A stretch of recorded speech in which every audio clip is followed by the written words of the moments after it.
and level of competition that I hadn't really yet enjoyed. Right, able to play in Spain. And the beautiful Valderrama, which some say is European, it's so special. So much history here. There's so much Spanish history here. Well, it has so much history behind it. It's only a 50-year-old club, but it's so much has happened through the years. I mean, we have Ryder Cup, World Gold Championships, and we have. It's very exciting, and really, if there was ever a place to get my first win, I feel like this would be the perfect week.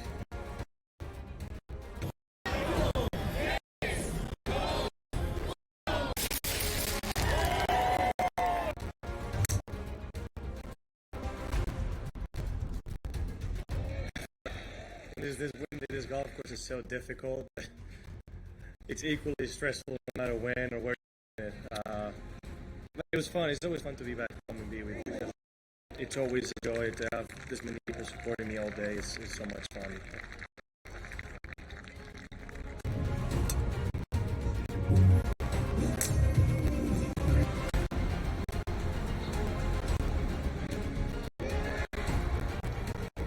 What the heck course were you playing today? I don't know. It's brutal out there. It is brutal. I don't know. It was. I just made everything I looked at, Jerry. You have those days. I suppose this is one of those days for me, so I really I really enjoyed it. Every time I stood up, I just felt like I could make it, and you don't get days like that too often, or certainly I don't. So yeah, I relished in it, and I managed to hit a lot of good shots as well. So it was a special day.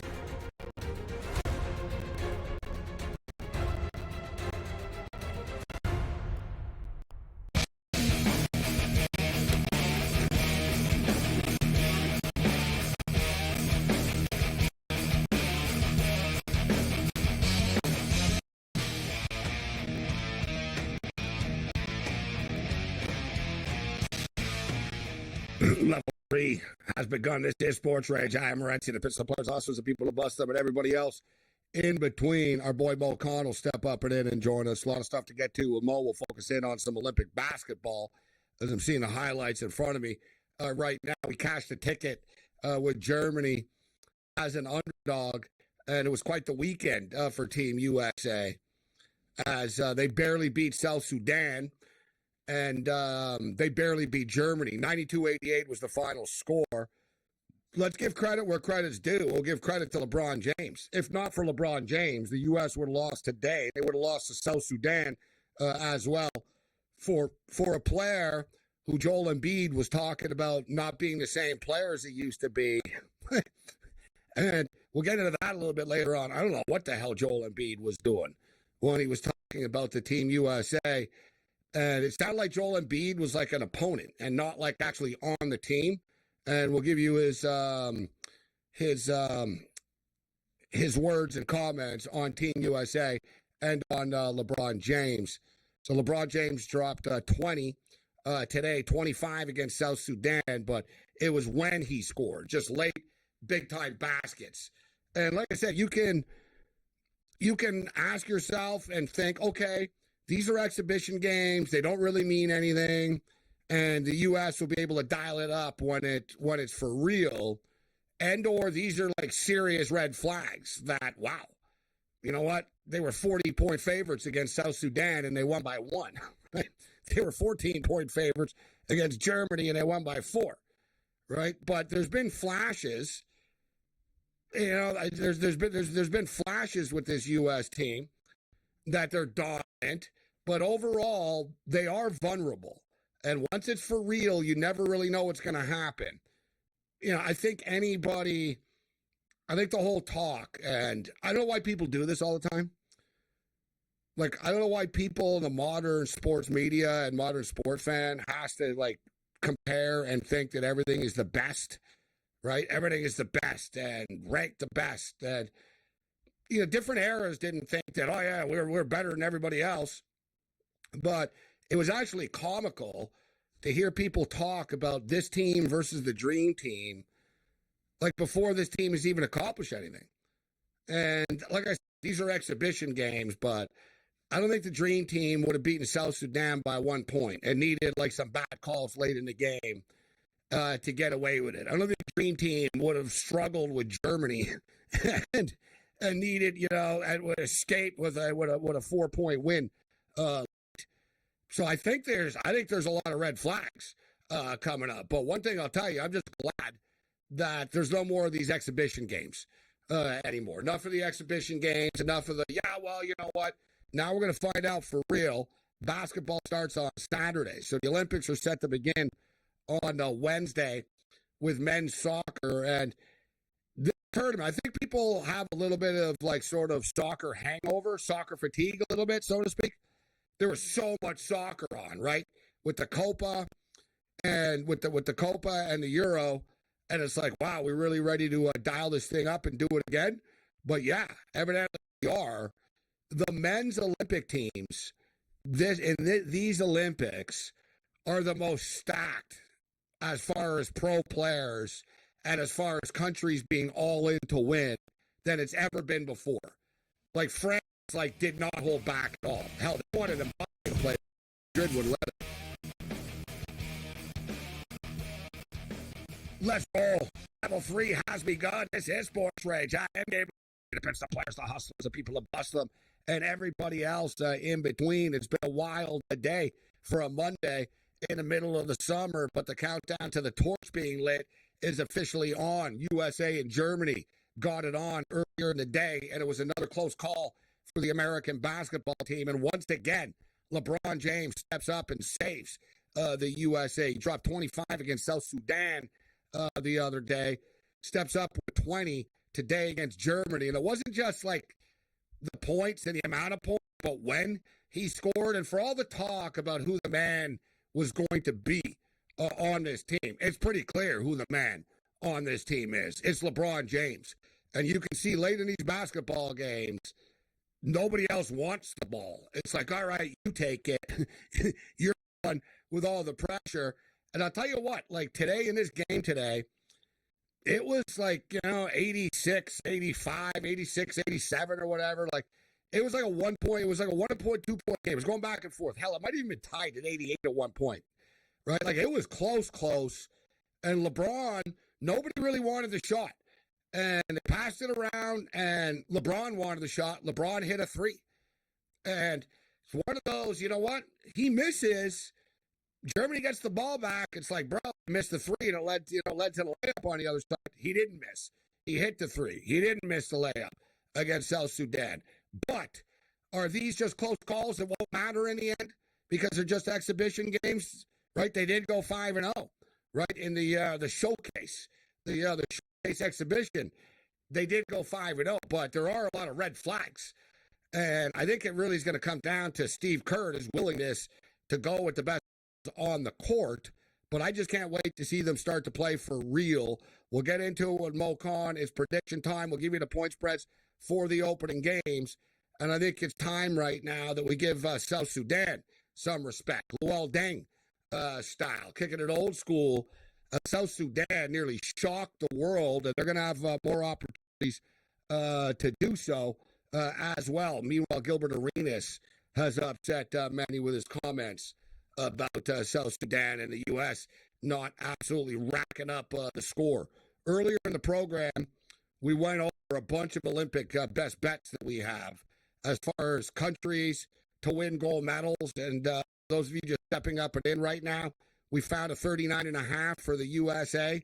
There's 40.5s and 41.5s out there. There's no reason why America can't get into the 40, 41, 42, 43 range. We're going to pull the trigger on over 39.5 medals, gold, that is, for the United States. We're going to play China because they'll do whatever it takes to win. So, right, if you can't drug test them, then just bet on them.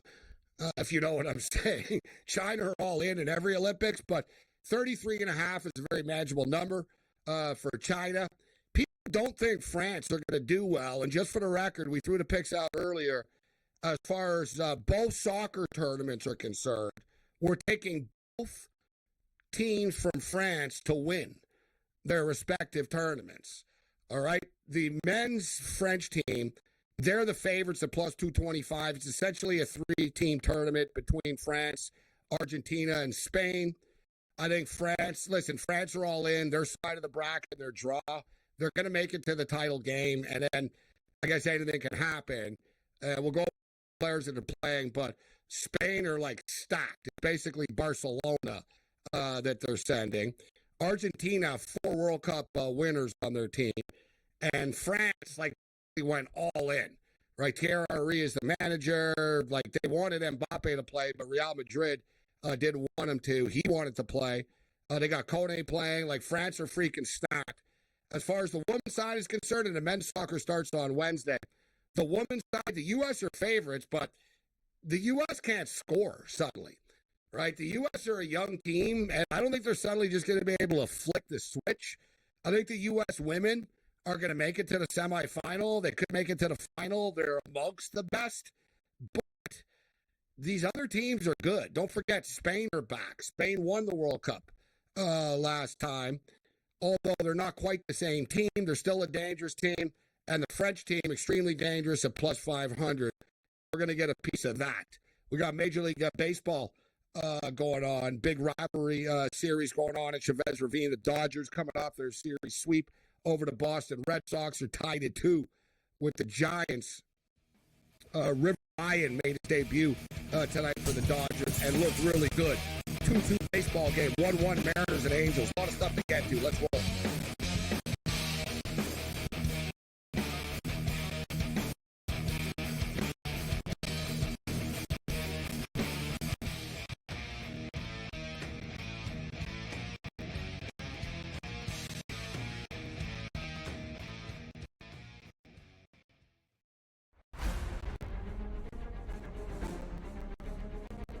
One of the many exciting things about joining Live was being able to come here and play in front of a Spanish crowd, especially a level of event and level of competition that I hadn't really enjoyed. And being able to play events in Spain. Yeah, the beautiful Valderrama, which some say is the European Augusta. It's so special. There's so much history here. There's so much Spanish history here. Well, it has so much history behind it. It's only a 50 years old club, but so much has happened through the years. I mean, we have the Ryder Cup, we have all those championships, and now we have Live. It's very exciting, and really, if there was ever a place to get my first win, I feel like this would be the perfect week.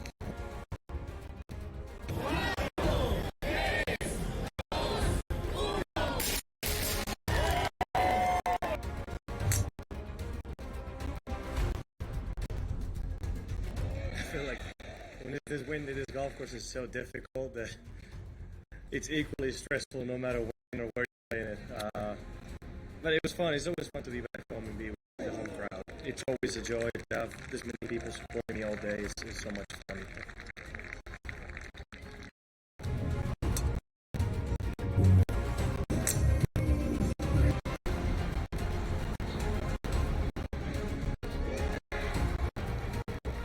What the heck course were you playing today? I don't know. It's brutal out there. It is brutal. I don't know. I just made everything I looked at, Jerry. You have those days. I suppose this is one of those days for me, so I really shouldn't. I really enjoyed it. Every time I stood over a putt, I just felt like I could make it. And you don't get days like that too often, or certainly I don't. So, yeah, I really shouldn't. And I managed to hit a lot of good shots as well. So it was a special day.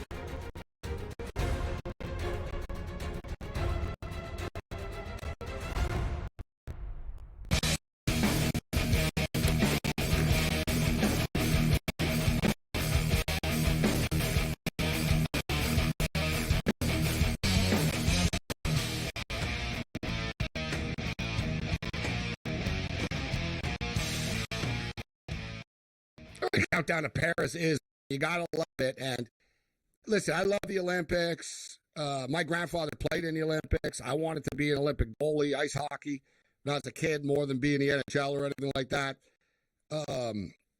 But I like all the events, the traditional Olympic events. But the modern Olympics, if you're just sort of a sports fan, if you're a pro sports fan, the pro sports have hijacked and the Olympics have welcomed it, right? I mean, if you look at tennis, it's basically the French Open. We're playing a Roland Garros, and you have is every top player there? No, but who cares? There's a bunch of top players there that makes it a kick-ass tournament. Golf, it's basically another major. We got all the top players. You have to be ranked in the top. You know what I mean? It's all the top ranked golfers in the world playing at a beautiful golf course and a real challenging golf course at the in France, right? Like you get, and then you get to you get to soccer for hardcore soccer fans that watch the EPL and the Liga and these leagues. The men's soccer tournament is just like absolutely lit with professional players, and we haven't even gotten to the basketball yet. And the basketball is already been entertaining as far as the U.S. is concerned, giving people scares. And there's all kinds of stuff going on, including LeBron James will be the flag bearer for the United States. Now, I don't have a vote on this, so my opinion doesn't matter. But as a sport fan and as a talk show host, my opinion is the flag bearer should be a real Olympian. Like, a bare minimum of being a flag bearer should be, you know what? You actually live and stay in the Olympic Village during the games. Like, to me, like an NBA basketball player as a flag bearer is super lame and an insult to, like, the real Olympians that, like, are looking for their, you know, they train in obscurity for 3.5 years, and then they're you know, a couple of months in the spotlight leading into the Olympics and at the Olympics, and in comes like a pro basketball team that'll be staying on a private yacht. We'll never even see the damn Olympic Village, and he's going to carry the flag. But evidently the commission voted on it, and he was the one that got it. And listen, I think LeBron James playing awesome basketball, and if it wasn't for him, they would have lost to South Sudan. They would have lost to Germany today. All right, he's been their best player. But I don't think he should be the flag bearer, in my personal opinion. But I guess it's better than letting Bronny do it. Let's bring in Mo Khan right now, TSN statistician, former college football player, play voice, basketball player, play voice, and more. Mo, good to see you. How you doing? What do you think, Mo? What did you think when you heard LeBron James is going to be the flag bearer? I was cool with it, Gabe. It's his peers that voted for him. The USC Olympic athletes voted for him, and I think it's Simone Biles, who will be the female flag bearer for USA on Friday. And look, yeah, but I'd like to know the vote, Mo. It wasn't everybody. It's a commission, right? The athlete commission votes. So I don't believe that everybody is down with it. I don't think everybody's down with it, but all right. It's just like, really? Okay, so you're fine with it. I'll stand by my ground, and it should have went to like a real Olympian and not a professional NBA player. But go on. Sorry. I'll say this though, right? Like, yeah, you know, they're gonna stay on 5-star boats. Cool, no problem, whatever, right? But he went to 08, 04, 08, 2012, and now 2024. So he's done 4 Olympics. Yes. He's appreciated the Olympics in the history of what it is. And you know what? If this means more eyeballs for the games, for the general fan to learn about the sport of basketball, if they don't know what it is already, so be it. I'm cool with it. You know, who doesn't know about basketball? You never That's know. what you just sort of. I know what you mean. I know what you mean, and I just thought the same thing. I was like, who decided this? NBC Sports, the NBC Olympic Committee. No, I'll be real. Like you just said, it was such the. Let's go with our most famous player. It's like, okay. Only thing that I live with too that I tweeted out earlier today. I bitched about it, and I said, "All right, but it is his 4th Olympics. His call to duty, that's impressive, right? And a lot of people can say that, right? You know, so I tip my cap to him. But I got to tell you, like if I was LeBron James, I'd say I'm not doing that. Let someone else do it. Let some shot put dude or something do it. But it's not the world that we live in. But you know what? Here's the thing, though. Everyone will remember LeBron carrying the flag 40, 50 years down the road. And that's what you want. You want to have those memories. And, hey, good for LeBron, good for USA Olympics. It's a, 5-minute thing. You arrive. They're not going to the stadium. I think they're going to the streets, right? Paris doing this whole Olympic ceremony here. Anyway, it's in the water. There's floats. It's like boats in the water, and the fans are in the street. Yeah. It's not the traditional Olympic ceremony that we see in big stadiums, right? But you know what? Good for LeBron. Good for him. Good for everyone who's going to be involved with this thing, Gabe. And you know what, Gabe? My productivity was at an all-time low during the Euro and Copa America. It's going to be even lower with the Olympic Games on from 7 a.m. local Montreal time until prime time. I can't wait for this to begin Friday. Watching all the events from top to bottom. Wednesday. Soccer begins Wednesday. Opening ceremony. The opening It's ceremony, that's another stupid thing. I don't know how you have events before the opening ceremony. It kind of defeats the purpose of the opening ceremony. I remember the Doesn't Atlantic mean games. it's- Women's doesn't mean soccer it's not began, stupid. Like 3-4 days. No, but they do it because it's a little bit more spread out, right? Because these guys, remember, you brought the point about Argentina having 4 World Cup winners on the roster, right? They want to give these guys ample time to invest and go because now you're playing a small tournament. This isn't a European tournament where you're playing 4 or 5 weeks here. You're playing essentially 18 days and probably like 4, 5, 6 games max. Yeah, no, it's a grind once it gets going. Yeah, it's a grind. And these guys, and the moment they're done with Paris game, they're going back to their clubs. They're back in club play And a week later. So should be noted, and they're playing for free. Yeah, there's little bonuses and stuff like that, but same thing with like the Euro. You know what I mean? Like they're doing it to promote themselves. Like I get to get contracts more than money, but there's a lot of playing for free soccer players do. Let's just call it off what it is. I'm sure at some point it's like, man, it really is. It's like, all right, I get paid for like 6 months of my. The other 6, I got to play for the country for free. So Joel Embiid has been a hot topic of conversation. Came for the big block today, but Joel Embiid told the New York Times over the weekend, and we'll get into talking to the New York Times. We'll tell you what he talked about and what he said about LeBron James.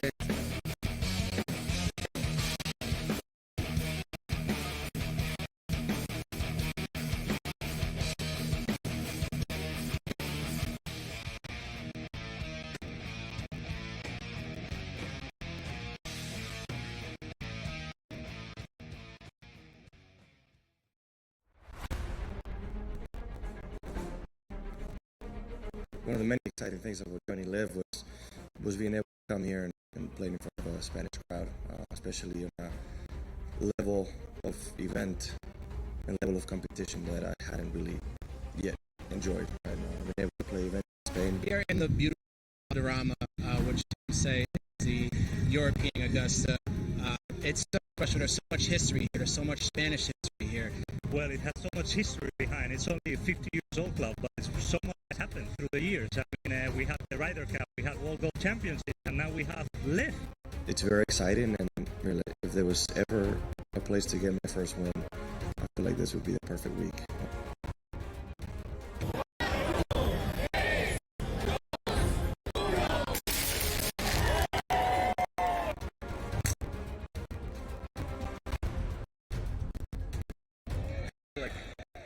When this golf course is so difficult that it's equally stressful no matter when or where you play it.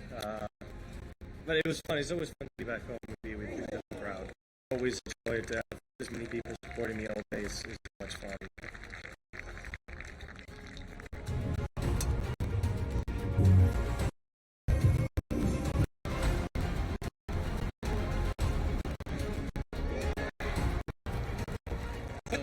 Course were you playing today? I don't know. It's brutal out there. It is brutal. I don't know. It was. I just made everything I looked at.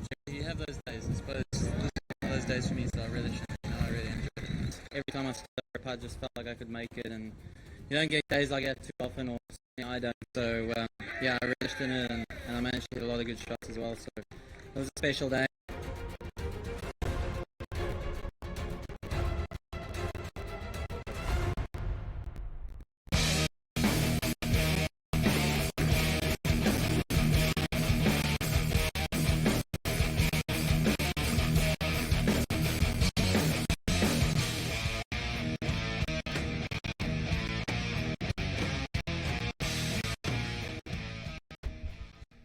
This is SportsRage. I'm Morency. So the U.S. team, their first real game, so there's no more exhibition games. It begins Sunday morning, 8:15 West Coast time, Pacific, 11:15 in the morning, Eastern time against Serbia. So you've got they're getting 15.5 points. USA minus 15.5 total, 179.5. South Sudan really impressed everybody and nearly shocked the world with their performance. And South Sudan is kind of a mix of dudes from all over the place, Sudanese descent, and Luol Deng, of course, originally one of the Luol Deng's like behind the program and stuff like that. they're getting 3.5 points against Puerto Rico. And Mo, you and I talked about South Sudan before, and we underestimated this basketball team. The point spread hasn't moved. Puerto Rico were 3.5-point favorites before they nearly beat the United States. 3.5-point favorites right now. What do you think? Are South Sudan going to pull off an upset here? Let's roll the tape from last week. I think South Sudan to win the group, by the way, Gabe. Remember that. No, like, this is something to look at from South Sudan. If Thon Maker is eligible to play for this Olympic team, big difference for them. Massive difference, because this is a team here, Gabe, that played with no fear on the weekend against USA. They went shot for shot with the Americans and believed in what they can do. And that's the one thing you have to look at for South Sudan. If they can hit the three-point ball early against Puerto Rico, it just gives them a different dimension of dominance to work with. And also this applies for the Americans, right? If the Americans get deeper and deeper into this competition where they play better three-point teams that have a little more edge to work with, it'll be tough on the Americans. And I think South Sudan gave a major wake-up call that no matter how you have to look at it, this is probably not the greatest American team ever, but they have to realize that every opponent's going to give them their best shot, and South Sudan will become the darlings of the Olympic Games if they do have some big wins over some big teams on their schedule in the early rounds of this matchup. Well, they're going to get another crack at it, except this time the Americans are going to know. So USA versus Serbia, they're getting 15.5 points. This is for real. Serbia really didn't try in their exhibition games very much. Jokic obviously is the man on this team. Yep. What's your prediction? Does Serbia stay within 15.5 with the U.S.? I think they do. I really do. You know, we were talking off air. The best player at this competition is Jokic. And, you know, when you look at that preseason or friendly game that they had a week ago, they weren't in rhythm yet. I think Jokic will get in rhythm. And this is a man who's determined. He loves competition. He loves playing against the best on best here. And I firmly believe that he will have a better effort in the game on Sunday morning our time watching this. So I think the Americans will have their hands full. And I think the Serbians will keep this within range. I think America will win this by 4 or 5 points. But I think that's probably the closest they'll get in terms of how it will be, because Jokic will control the narrative, especially from his position being a passing magician with the ball in his hands from away from the net and also up close to with what he can do with the ball in his hands. It's going to be a tough matchup. And we've already seen this matchup as well. And the U.S. rolled them. 15.5 points is a lot. This is the U.S.'s only real test. I mean, South Sudan just gave him a test here, but technically, you got Puerto Rico, you got South Sudan, and you have the United States here. So this is the one against Serbia that is sort of the real test for the U.S. But as far as Joel Embiid, he told the New York Times over the weekend, you look at the talent that the U.S. has, but there's equal talent on other teams. And the talent that's on the U.S., you have to understand, most of these guys are older. The LeBron now is not the LeBron from a couple years ago. It's a big difference. Everybody would also tell you can see for yourself the athletic, dominant LeBron from a couple of years ago is not the same. I think people get fooled by the names on paper. But those names have been built throughout their careers, and now they're older. They're not what they used to be. This sounds like a player that is on an opponent team, Mo, and is not afraid of this team. Not like a teammate that's actually on the team like Joel Embiid is. And speaking of freezing cold takes, LeBron James has been the best player on the team. Right? LeBron James is like stepped up. LeBron James had 25 the other day, massive basket late. Nobody wants the ball late. Today against Germany, nobody wanted the ball late and a big shot. LeBron stepped up with the big shot. And Joel Embiid has already been polarizing. People think he's playing too much. People think he sucks. People wonder why he's even on the team in the first place. And they think AD should be playing. And, you know, he's fouling out of games. He doesn't understand the international play here. And Rasheed Wallace has now called out Joel Embiid.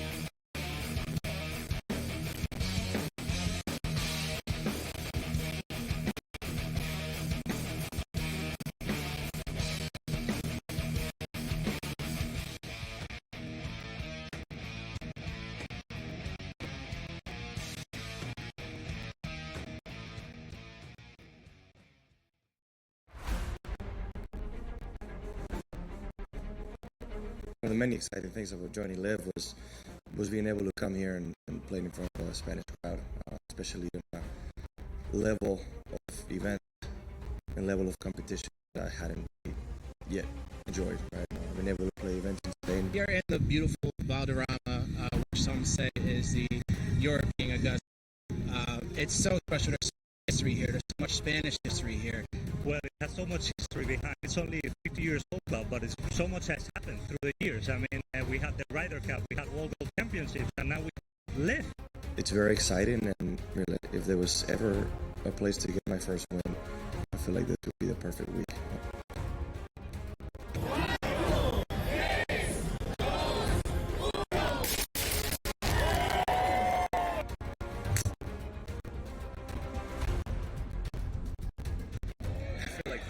When this wind in this golf course is so difficult that it's equally stressful no matter when, where you're playing it.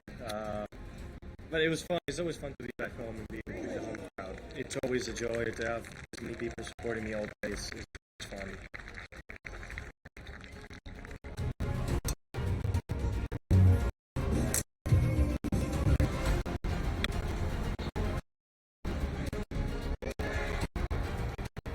What the heck course are you playing today? I don't know. It's brutal out there. It is brutal. I don't know. It was. Just made everything I looked at, Jerry. You have those days. I suppose this is one of those days for me, so I really enjoyed it. Every time I stood over a putt, just felt like I could make it. You don't get days like that too often, or certainly I don't. So yeah, I relished in it, and I managed to hit a lot of good shots as well. So it was a special day.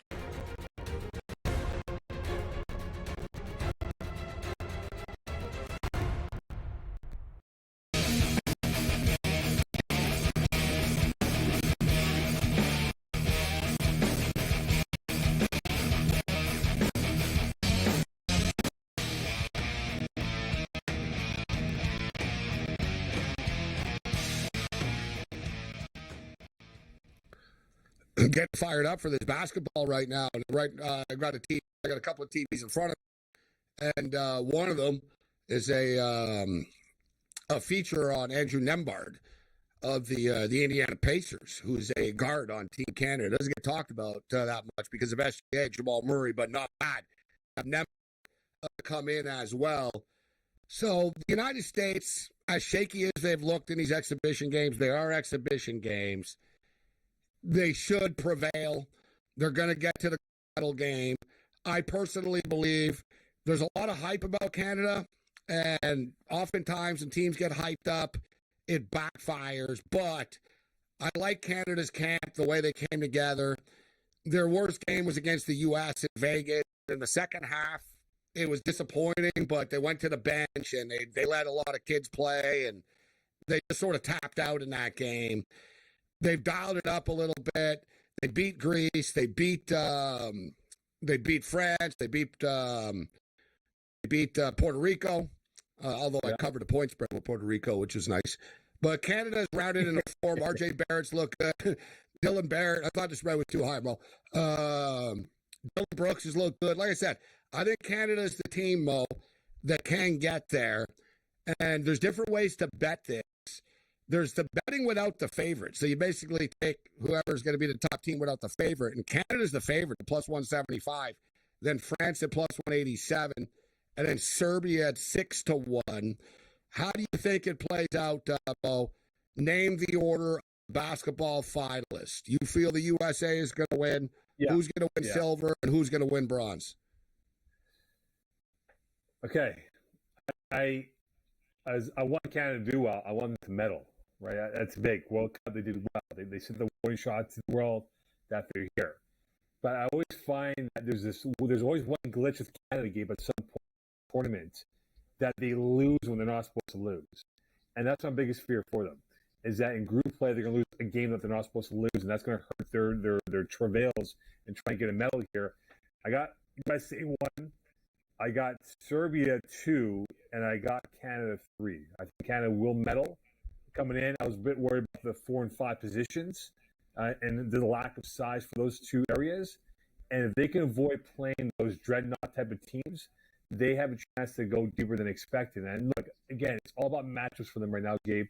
You know, if they get USA in the quarters or in the semifinals, it won't be easy for them at all. But if they avoid them to the finals, then that's okay for them moving forward here. But again, right now, I think they're a bronze medal team, and they could get up to silver. And who knows if it works well for them? Maybe a gold medal at the end of the day, which is still a long shot no matter how you look at it. Serbia to lose in the gold medal game is plus 700. The odds, so plus 700 for Serbia to make the final and then lose in the final game. Technically, it's the betting term is runner-up. Canada is plus 500 to be runner-up. So Canada is going to make the gold medal game, but the U.S. is going to win the game. You'll still win the bet with Canada plus 500.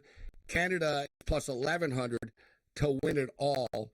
As far as the United States is concerned, they're currently minus 600 favorites, minus 625 to be exact.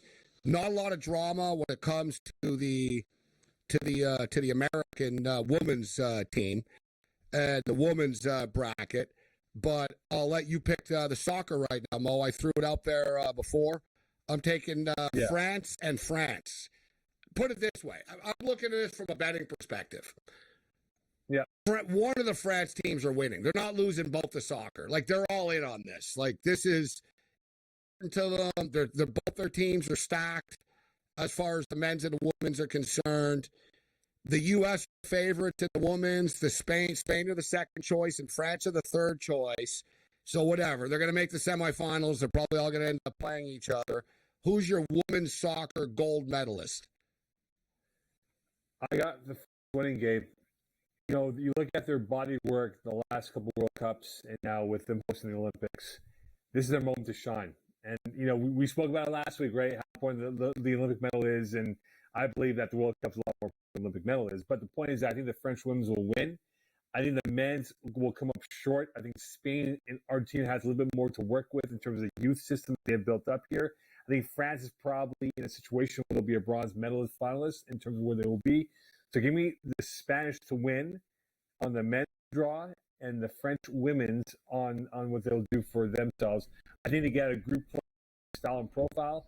And again, for them in the knockout rounds, it's all about matchups and who they will face the women's team. But I think they have that panache to come away with the gold medal and set the tone for the World Cup in a few years from now.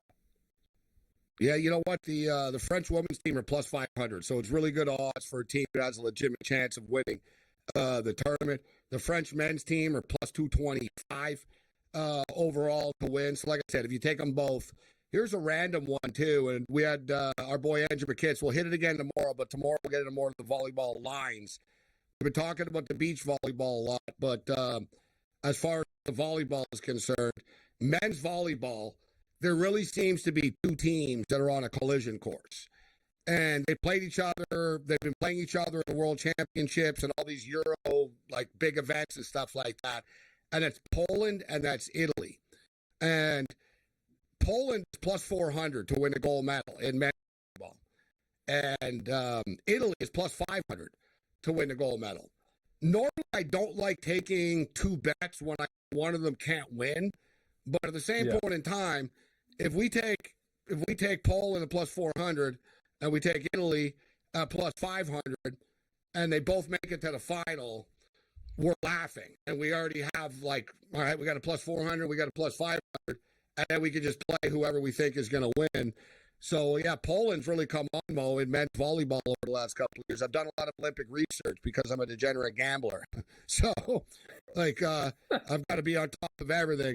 I'm not betting on every event, but volleyball is one of the events I'm betting on. So for those of you who want to bet on the futures there, take Poland to win a plus 400, Italy to win a plus 500. It'll be probably both of them in the final.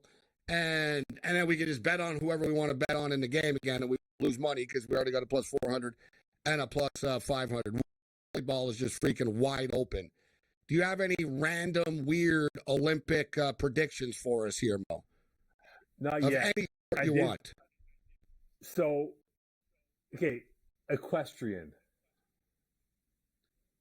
That's a sport to watch out for, you know, in terms of what it is. But I'll give you a better sport to look out for, Gabe.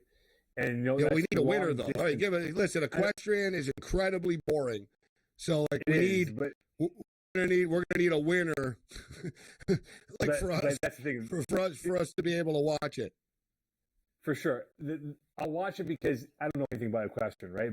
But what I do like watching though is long distance running, right? The countries have done so well for many years in Olympic Games, whether it's Kenya, whether it's Somalia, and countries like that though.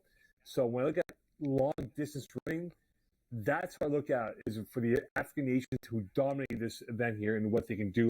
The payout right now for the African nations right now, but I would look at that as being a surefire bet to look at and say I can win some money off of that for long distance running at the Olympic Games. Well, that's not really a hot take. Take the Nigerians in the long distance. But you know what? Though it's intense though. It's intense though. It's fascinating to watch that play out because you got that early lead. Yeah, but that's it, though. Right? You think at the early, they're going to run it, but then you see it gradually change, right? The Kenyans catch up, and these two skills on these guys here. I'm always mesmerized by how the long distance plays out for men's and women's. So I can't wait to watch the long distance running, at least the first week of the Olympic Games. We're on top of it. And in fact, I even have a website open right now. It's called, for people that are crazy, it's pulsesports.co. And it's from Kenya. And they're the ones you want to break down the Olympic track and field. And predictions and the breakdowns and like of every sort of like every runner in the world right now. Men's 100 meters is going to be lit this year too.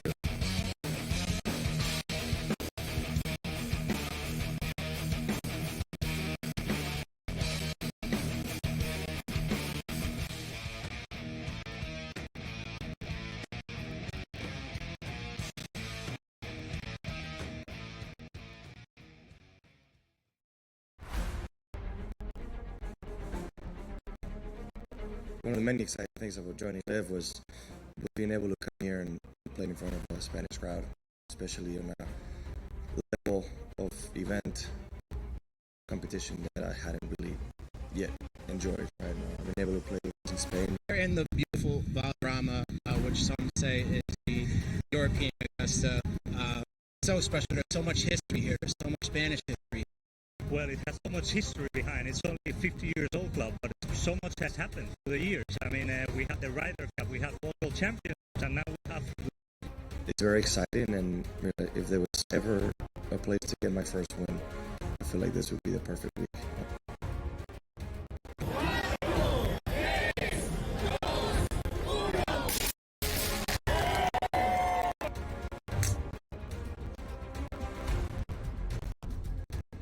I feel like this golf course is so difficult that it's equally stressful no matter when or where you're playing. But it was fun. It was fun to be back home and be with the home crowd. It's always a joy to have many people supporting me all day. It's fun.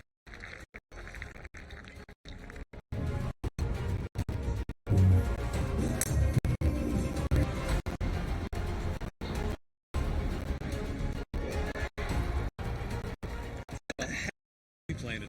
I don't know. It's brutal out there. It is brutal. I don't know. It was.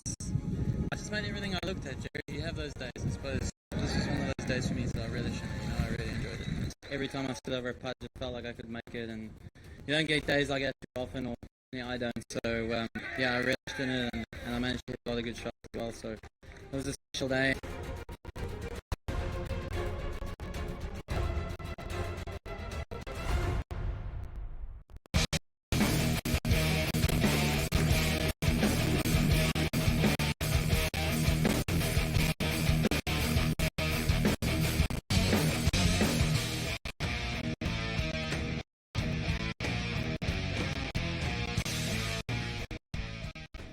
All right, we're going to get some NFL and some college football here in a second, but for the men's 100 meters, you know, Noah Lyles obviously is he's in the 100 and he's in the 200. I think Noah Lyles has a better chance of winning the 200. That's more of his thing. And this 100 meters, this kid, Keishane Thompson, has come out of nowhere in Jamaica. And people are like comparing him, and I know Jamaica's going to compare it to Usain Bolt, but there's a lot of fast Jamaican sprinters. But even Usain Bolt is like, whoa, this kid. He's like, yeah, this kid could be it. Like this might be the one actually. And he's kind of young, Mo, at 22. So I don't really think he feels nerves. We'll see when he gets to the Olympics. It's such a big stage, man, that 100 meters, right? One flinch, one bad start, and it's all done. But the kid ran a 9.77 at the Jamaican Championships. And that 9.77 is the fastest 100 meters in the world since 2022 when Curley did a 9.77. And the thought process is that he took it easy in the last 40, and he could be faster even this kid. People are expecting big things. I'm going to take him. I'm taking Richardson to win the women's. I think she's going to win. Yeah. I think she's got a chip on her shoulder. What happened last time? She should have been in the Olympics, but of course, because of the weed stuff, she's got a chip on her shoulder. And the Jamaican women in 100 meters are a little bit older. They're not at their peak right now. Like, it sets up well for her to win. And I think she will. And like I said, this Keishane Thompson kid's a lot of fun to watch. Man, like 9.77, Mo, blazing fast, this kid. One thing to look at, Gabe, will be the track surface. Like a past Olympic Games, right? I think it was not Atlanta, it was 2000 Australia, where they thought the surface was a lot slower, right? And then Greece, it kind of got a little bit faster. Then we saw what happened in Beijing and London, right? Where Usain just ran through the competition like there was no tomorrow. So I'll be curious to see how the surface will be for the men's and women's races that we'll have in Paris, because again, if it's a fast surface, it definitely benefits. I think. Go ahead. I don't think there'll be any problems with the tracks because the pro circuit is there. They live and die with stuff in Paris, like all the time. You know what I'm saying? They do. No question. But there's always that finicky surface, right? How it is. Is it a little bit slower than normal? No, you're right. Is it new? Is it used? Is it how much? Exactly. Is it too slick? Exactly. Yeah, I know. That's the thing, right? And in the wind speeds, right? That plays a big impact on how you get off your block. So I think early on here, you might not see the blazing times, but I think they'll build up towards the semifinal heats and, of course, the final to have that apex moment here for both men's and women's here. So I just think in the early going, you might not see the most impressive times, but once they get acclimatized to the surfaces, I think we'll see much more better effort from these racers that we'll have in the next few weeks of the games. So speaking of speed, Xavier Worthy set a record actually at the Combine. The Texas Longhorn wide receiver. There's a video out there of him and Patrick Mahomes. It was just one clip, one massive play, one great catch on a bomb, and people are like, "Oh my God, look at this explosiveness!" And I melted down that night and nearly had a heart attack as a Buffalo Bills fan. The Buffalo Bills actually facilitated this, and it's funny because I was around the horn today, and they showed the clip, and they said, "Oh, I can't believe that this guy actually fell with a 28 pick, and the Chiefs got him." Yeah, the Chiefs got him because the Buffalo Bills helped the Chiefs, and the Bills were saying at the time, "Well, we didn't want him. We wanted Keon Coleman," which I don't have a problem with. So my deal is that, you should have taken Xavier Worthy, but this is one sports take I'll die on. You know when they say, name a sports take and they die on, you'll take to your grave? Yeah. Mine is, if you're the Buffalo Bills, don't help the Kansas City Chiefs get Xavier Worthy. If they want Xavier Worthy, fine, figure it out, but we're not helping you. And whatever, we'll see when Xavier Worthy makes a play against the Buffalo Bills, and that's just horrible management in my opinion. Like almost a fireable offense, actually. And some people think McDermott's on the hot seat and stuff, but for the life of me, I never understand how the hell, if you're the Buffalo Bills, you would help the Kansas City Chiefs get the player they want. Well, they did help him with Patrick Mahomes, too, in 2017, if you remember. It's already so you figure they would have learned from that. Yeah, they would have learned from that. Look, Xavier Worthy is going to make this offense more dynamic. They didn't have speed, Gabe. Think about it. Their pass-catching options were possession receivers. No one that burnt off the top of any defense is out there. So for Worthy, now they're loaded at the wide receiver position. Now they're stacked. But they're not. They don't need Worthy to make 50-yard bomb plays. What they have to hope for is that it's one less player in the box for Mahomes to look at, right? It's one less player covering Kelsey. It's one less player covering Rashee Rice if he's available at some point. It's a question of what Xavier Worthy will be used in his style of play, because, Gabe, the reality is he's not a big player at all in terms of his physical stature. And to run a 4-2-2, no, you can't overuse him. You can't overuse them. You're absolutely right. And for throwing a 4.22 is compressive, but Gabe, that doesn't really translate in game speed because you're not going to get that ability to run 4.22 unless someone's playing 20 yards off of you in the line of scrimmage. So I think at the end of the day, we will use him. It will be fascinating, but I think for him, the biggest objective is to open up the underneath stuff for Mahomes to have an easier time to find the players that are in one-on-one situations, unlike last year where you saw pretty much bracket coverage on Kelsey and others who were trying to catch balls from Mahomes. Listen, Mahomes will work with anybody, which that's what makes him so good. And it was the same thing with Tom Brady, right? Like Tom Brady had great wide receivers with Tampa, and he made it work. He did, he had good wide receivers, and he made them better with New England. He made it work. He won. And great quarterbacks can just work with anybody. And that's one of the reasons why I'm excited about the Buffalo Bills offense. They've sort of, instead of locking in on Diggs and having to get on the football, it was the one thing that Mahomes talked about when he said, one good thing about having all these wide receivers and new wide receivers is if you're a defense, it's hard to know where we're going to throw to because I don't even know where we're going to throw to. And Mahomes basically said, I drop back and I throw to the open guy essentially. And he goes, these guys get open. And he was, Mahomes was saying, it doesn't matter what round you were drafted in and who you went to. If you get open, I'll throw you a football.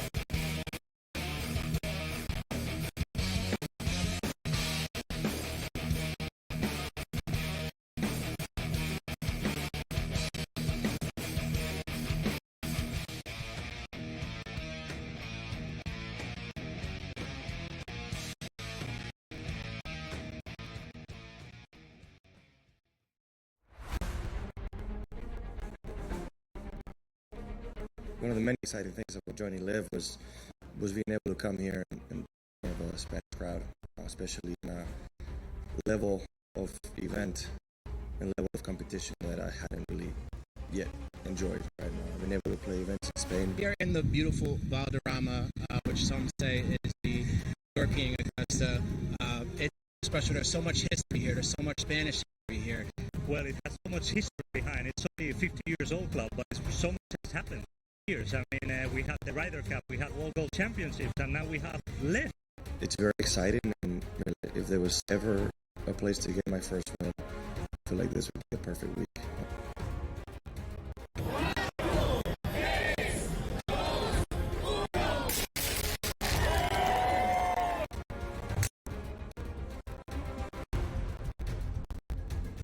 I feel like when this win, it is, of course, it's so difficult that it's equally stressful no matter where you're playing it.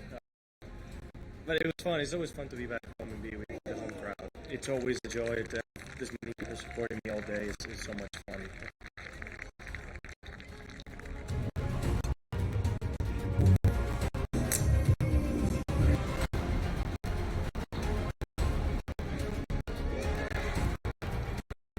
What the heck course were you playing today? I don't know. It's brutal out there. It is brutal. I don't know.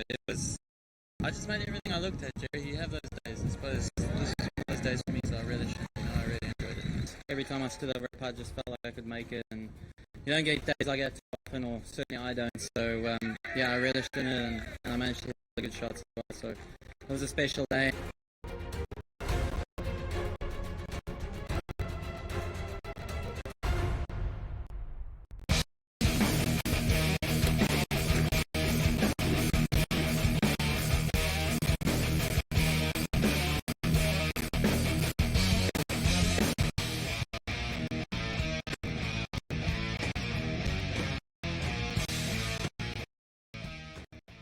Countdown to kickoff is on. The NFL Hall of Fame game is not this Thursday, but next Thursday. So we're about a week and a half away right now from the start of the National Football League preseason. Mo, we'll get you out of here in a minute, but last week we debated this almost on a nightly basis with all our guests because it came up and everyone had different opinions.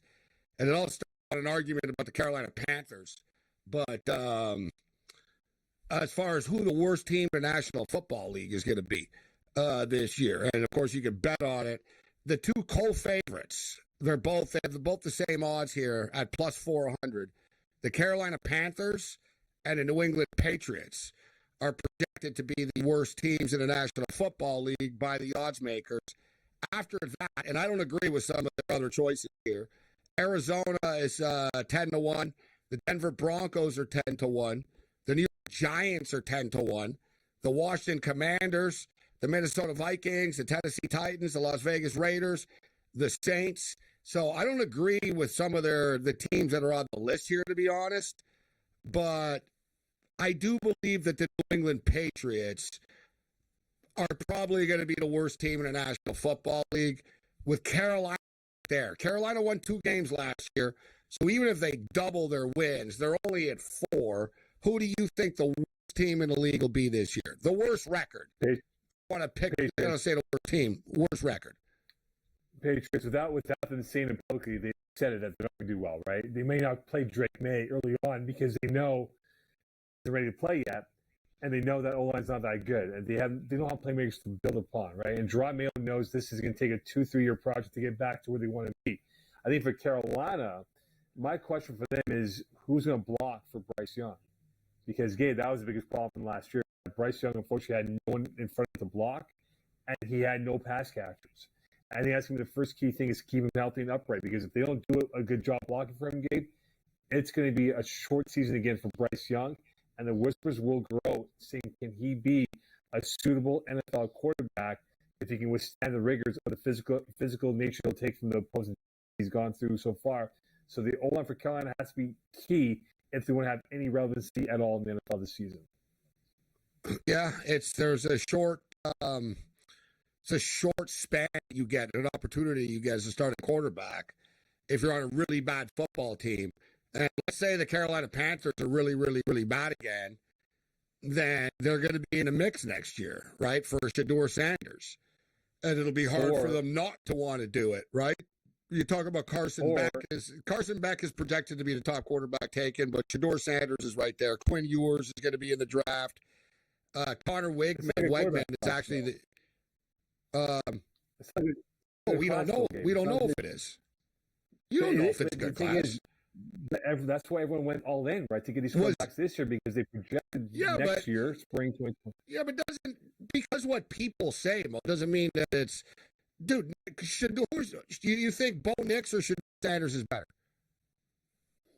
Right now, I'd probably take Bo Nix because he's got more games under his belt than Shedeur Sanders has. And we'll see this year with Shedeur, right? Because Colorado, in my opinion, that's crazy talk, Bo. Shedeur Sanders has way more upside than Bo Nix. He's naturally gifted, Gabe. 100% he is, right? But he doesn't have the experience, though. Does not have the experience, right? We'll see this year with Colorado because they hopefully improve their team. They're playing the Big 12. So for Shedeur Sanders, this is his chance to cement himself as being the number one pick projection-wise next spring. And remember, last year, he got hit left, right, and center. No, he did. It's a big year for Colorado. It's a big year for Sanders. Massive year. But he is projected, like I said. And as far as the quarterback class is concerned, we'll see. I mean, you can't judge. We'll find out in a couple of years if this was a good class or not. Who's actually turned out to be a good quarterback and who didn't. But, dude, there's big star power. Carson Beck is like a very highly ranked quarterback. Now, he hasn't really proved much, to be honest. So I want to see more from him. And we're going to see this year because Georgia actually have a real schedule for once. Right? Georgia normally have a soft-ass schedule. Balls now. Right. Yeah. Well, you know what? You know they're going to be loaded. But Carson Beck is projected to be the number one pick in the draft. Shedeur Sanders is like the second odds. And like I said, it's surprising, but Connor Wegman out of Texas A&M has the lowest odds to be the number one pick. I'll give you one name, Gabe. 2 years from now, 2026, Arch Manning. Everyone's been waiting for Arch to get on the field. He won't. He probably won't play this year unless he gets hurt. 2026, which is very weird. If he's so good, how come he's not playing?